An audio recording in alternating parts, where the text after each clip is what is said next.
Hi everyone, comic book reviewer here. This time reviewing on the 2025 film Superman. Now, as you know, the 2025 Superman film is meant to be a more recent film from from from the whole new plans by James Gunn for his first plans for the whole DC Universe film series, and was meant to be a whole sort of new idea after the whole Extended Universe thing. And the best way I can see where James Gunn is going with the whole DC Universe film universe is being this whole newer, fresher, and more grounded take.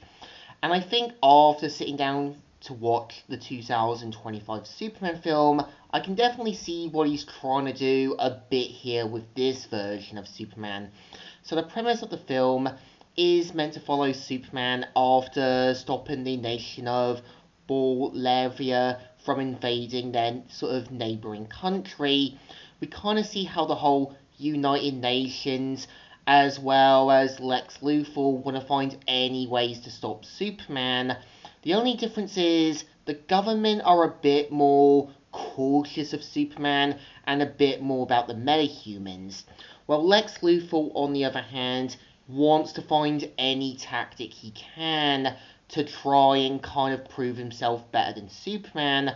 And we kind of see right away after Superman learns that Lex Luthor and his cronies had founded his parents' tapes, and turns out from the message they expect him to sort of repopulate Krypton.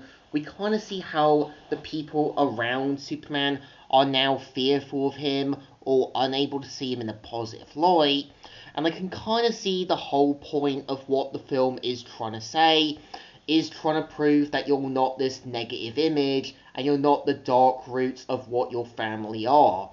And I think they do sort of do Superman right here, because at the start of the film, you get this sense he looks at his parents' images with pride and happiness, but it becomes clear when he learns the true natures of Jor-El as well as Lara. He starts to now see that they just expect him to sort of repopulate Krypton.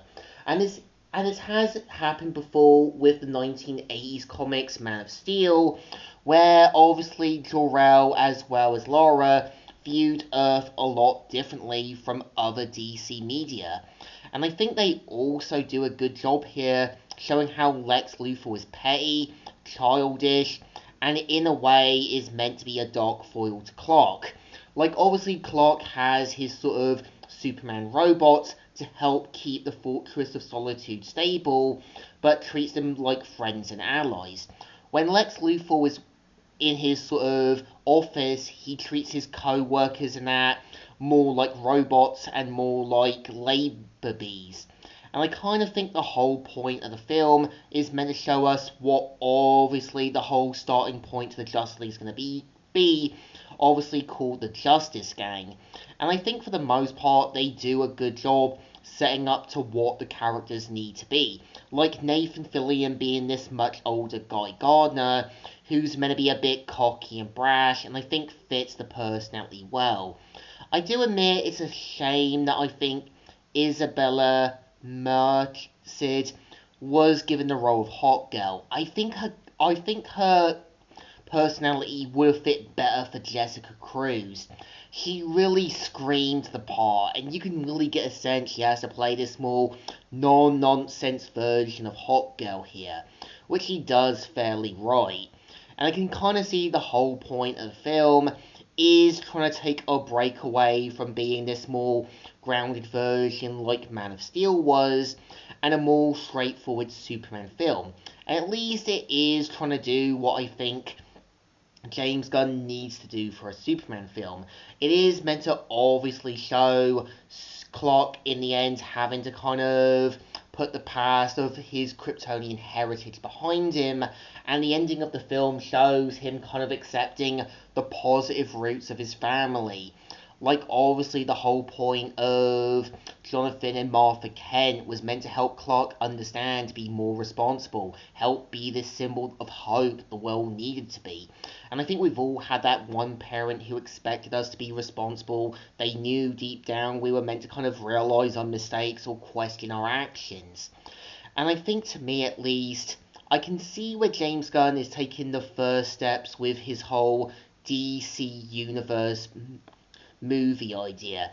It's the first step in being a more grounded, more sort of respectful take of the DC Universe, but it knows it has to be the first step, it knows it has to be grounded, but giving, I think, fans who have read the comics something to enjoy.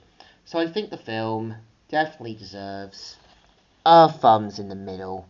Kind of alright, kind of okay. Just there to be a simple standard Superman film and trying to be something a lot different after Man of Steel, Superman Returns, and the 1978 Superman film. So, comic book reviewer here, signing out.